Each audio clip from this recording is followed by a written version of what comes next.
let's jump into the flip where Dan and I argue both sides of an argument, and even not necessarily we agree with any of our positions. Please don't tweet at us. Please see the mice text on the bottom left. And today we are going to discuss and debate whether AI is consolidating into a big tech oligopoly. That was the word of the week and last week, and needs regulation. So let's flip that coin. All right, Daniel, you are the regulator. You are for regulation of big tech. Bring it on. You know me, Pat. I am a firm believer that regulation of tech is very important. I think the more regulation, the better, the bigger and more influence the government has over the way private businesses run, the better the economy will work out. Sarcasm aside, we already talked about it on the show. We've come to the resolution here. When companies like Apple and Google and Amazon and Microsoft are given carte blanche to take advantage of their strength, size, scale, and operating leverage, guess what? They absolutely do.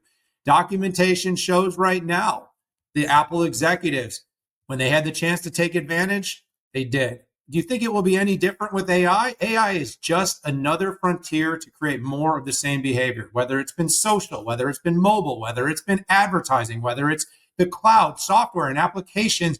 When these companies get sticky, they continue to raise prices, they continue to make it difficult to eject from what they're doing, and they will absolutely find a way to use that data to gain unfair advantages in the market. It's been proven in Europe, it's been proven in Asia, been proven in South America. It's been proven here in the US.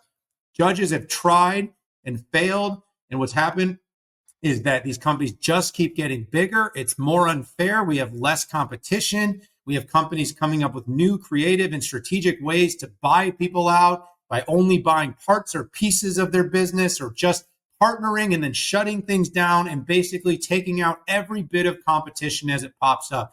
Wasn't just Apple. You've got documentation of Mark Zuckerberg and Meta, even acknowledging that he had gotten too big and that it was probably important to maybe break these things up before it got to be an even bigger problem. And they lost the plot of what they were as a company because their big, powerful platform was going to get too sticky and it was going to be unbreakable at a later phase, which he expected it probably would need to be broken up. With AI being just another driver, and it's going to take even more cost, more expense, more investment. It just isn't possible. We are going to shut out all the small companies. No one's going to be able to join this fight. Who? OpenAI? OpenAI's had to raise hundreds of billions of dollars in valuation and tens of billions of dollars in revenue to create a competitive product. And you're already seeing companies like Google coming up with ways to embed their AI into their search, which has already been considered a monopoly, or embedding AI into their on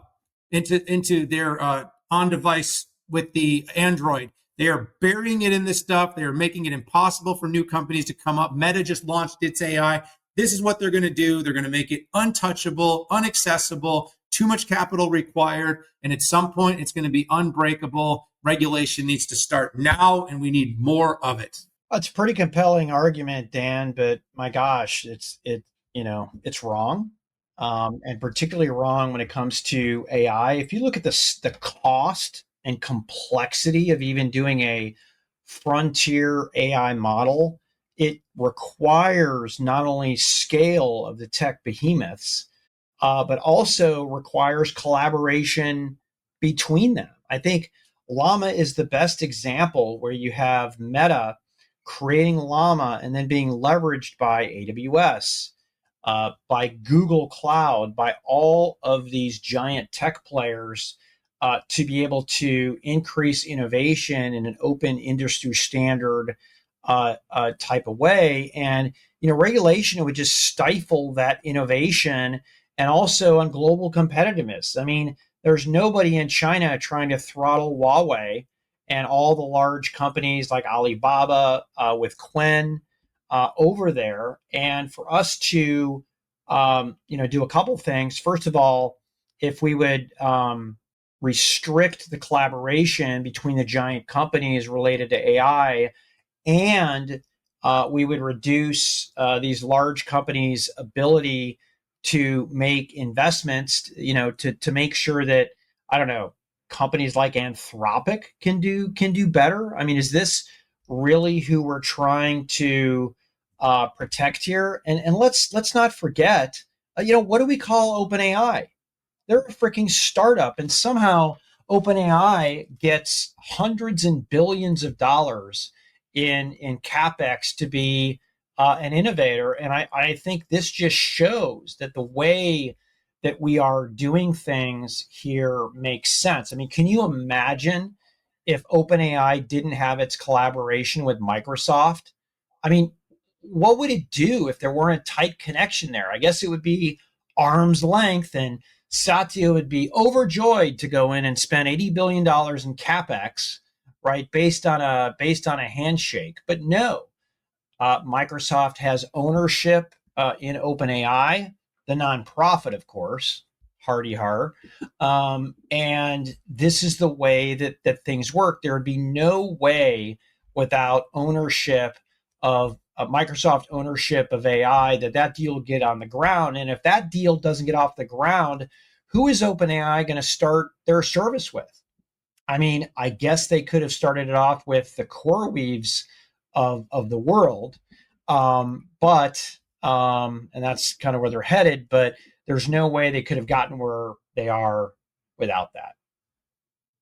So, Dan, this was a good conversation, and we will let our listeners determine who won. But the reality is, I think you and I are both not for regulation. We're I against. would say very, very limited is where I would sit. I do agree about the illegal and criminal stuff. We should try to probably slow that down where possible. But I just think we would crush innovation. And right now, as we're fighting the war, and I think you and I agree that AI is the next frontier of the economic global leadership. Our biggest tech companies, the government doesn't fund innovation here. So our tech companies are funding the innovation that keeps the US in a market leadership position.